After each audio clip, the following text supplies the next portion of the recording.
Hi friends, welcome back to my YouTube channel.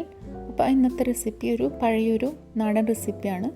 കിണ്ണത്തപ്പമാണ് നമ്മളിന്നിവിടെ ഉണ്ടാക്കാൻ പോകുന്നത്. അപ്പോൾ നമുക്കത് എങ്ങനെ ഉണ്ടാക്കാൻ നോക്കിയാലോ. കിണ്ണത്തപ്പം ഞാൻ പഞ്ചസാര വെച്ചിട്ട് ഉണ്ടാക്കുന്നതിന് മുന്നേ പോസ്റ്റ് ചെയ്തിട്ടുണ്ടായിരുന്നു. ഇത് ശർക്കര ചേർത്തിട്ടാണ് ഉണ്ടാക്കുന്നത്. അപ്പോൾ നമുക്കത് എങ്ങനെ ഉണ്ടാക്കാൻ നോക്കിയാലോ. അപ്പോൾ ആദ്യം ഒരു ബൗൾ എടുത്തിട്ട് അതിലേക്ക് ഒരു 1.5 കപ്പ് വറുത്ത അരിപ്പൊടി ചേർത്ത് കൊടുക്കാം. വറുത്തതാണ്. ഇനി അതിലേക്കൊരു 1 കപ്പും ഒരു 1/4 കപ്പിൽ കുറവും ശർക്കര പാനി ചേർത്ത് കൊടുക്കാം.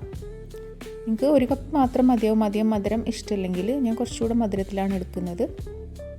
ഇതൊരു 3-4 ശർക്കര ഉരുക്കിയിട്ട് ആക്കിയാൽ മതി. എൻ്റെ കയ്യിൽ ഓൾറെഡി ശർക്കര പാനി ഉള്ളതുകൊണ്ടാണ് ഞാൻ അങ്ങനെ 1 കപ്പായിട്ട് എടുത്തത്.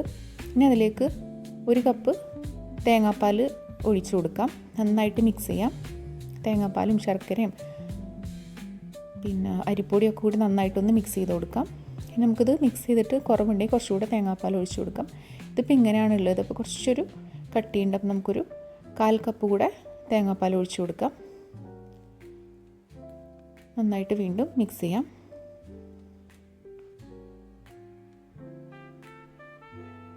നന്നായിട്ട് ഇളക്കി കൊടുക്കാം. നിങ്ങൾക്കിത് എല്ലാം മിക്സിയിലിട്ട് അടിച്ചെടുത്താലും മതി. അപ്പോൾ ഒന്നും കൂടെ സോഫ്റ്റായിട്ടിരിക്കും. ഇത്രയും ഇളക്കണ്ട. അപ്പോൾ ഈ ഒരു കൺസിസ്റ്റൻസിയാണ് നമുക്ക് വേണ്ടത്. ഇനി അതിലേക്കൊരു 1/4 ടീസ്പൂൺ എടുത്ത് ഉപ്പ് ചേർത്ത് കൊടുക്കാം. ഈ ടേസ്റ്റൊക്കെ ഒന്ന് മധുരത്തിൻ്റെ ഒക്കെ ഒന്ന് ബാലൻസ് ചെയ്യാൻ വേണ്ടിയിട്ടാണ്. പിന്നെ കുറച്ച് ഏലക്കാപ്പൊടി കൂടെ ചേർത്ത് കൊടുക്കാം. വീണ്ടും നന്നായിട്ട് മിക്സ് ചെയ്യാം.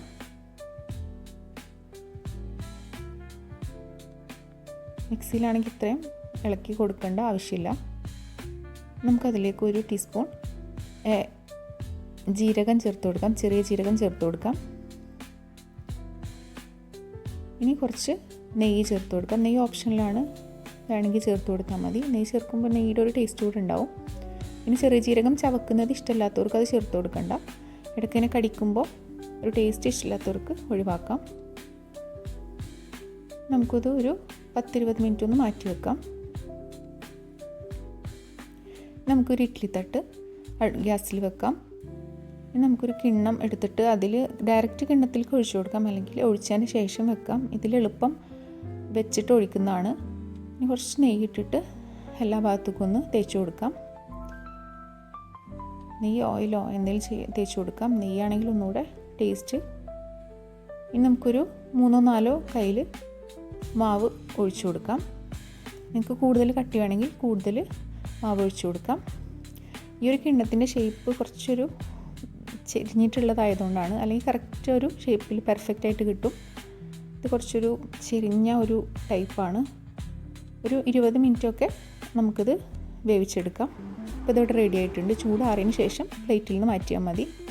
വീണ്ടും നമുക്ക് അടുത്തതൂടെ ഒഴിച്ചു കൊടുക്കാം. ഈ ഒരു മാവ് വെച്ചിട്ടൊരു 4 പ്ലേറ്റൊക്കെ നമുക്ക് ഉണ്ടാക്കാനുണ്ടാവും. 4-3 പ്ലേറ്റൊക്കെ ഉണ്ടാക്കാനുണ്ടാവും. വീണ്ടും നമുക്കിത് വേവിച്ചെടുക്കാം. നമ്മുടെ കിണ്ണത്തപ്പം റെഡി ആയിട്ടുണ്ട്. ഇത് ഭയങ്കര സോഫ്റ്റാണ്, നല്ലൊരു ടേസ്റ്റുമാണ്. നമുക്കിത് കട്ട് ചെയ്തെടുക്കാം. കട്ട് ചെയ്യുമ്പോൾ തന്നെ നല്ലൊരു സോഫ്റ്റ്, വായിലിട്ട് അങ്ങനെ അലിഞ്ഞു പോകണം, അത്രയും സോഫ്റ്റാണിത്.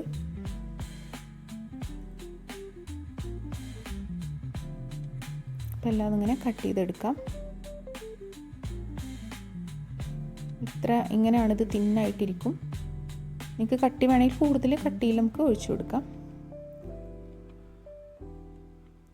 അങ്ങനെ മുറിക്കുമ്പോൾ തന്നെ നല്ലൊരു സോഫ്റ്റാണ്. പിന്നെ വായിലിട്ടാൻ അലിഞ്ഞു പോകും, നല്ലൊരു ടേസ്റ്റുമാണ്. പിറ്റേന്ന് നമുക്ക് കഴിക്കാൻ പറ്റും. പഞ്ചസാര വെച്ചിട്ടും ഇതേ രീതിയിൽ തന്നെ ഉണ്ടാക്കാം. പഞ്ചസാരയുടെയും ശർക്കരയുടെയും ടേസ്റ്റിൻ്റെ ഒരു വ്യത്യാസം ഉണ്ടായിരിക്കും, അത്രേ ഉള്ളൂ.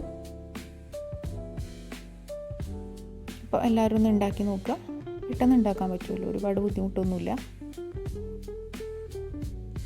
നിങ്ങൾ വീഡിയോ ഇഷ്ടപ്പെട്ടിട്ടുണ്ടെങ്കിൽ ചാനലൊന്ന് സബ്സ്ക്രൈബ് ചെയ്യുക, സപ്പോർട്ട് ചെയ്യുക. എല്ലാവർക്കും ഒന്ന് ഉണ്ടാക്കി നോക്കുക.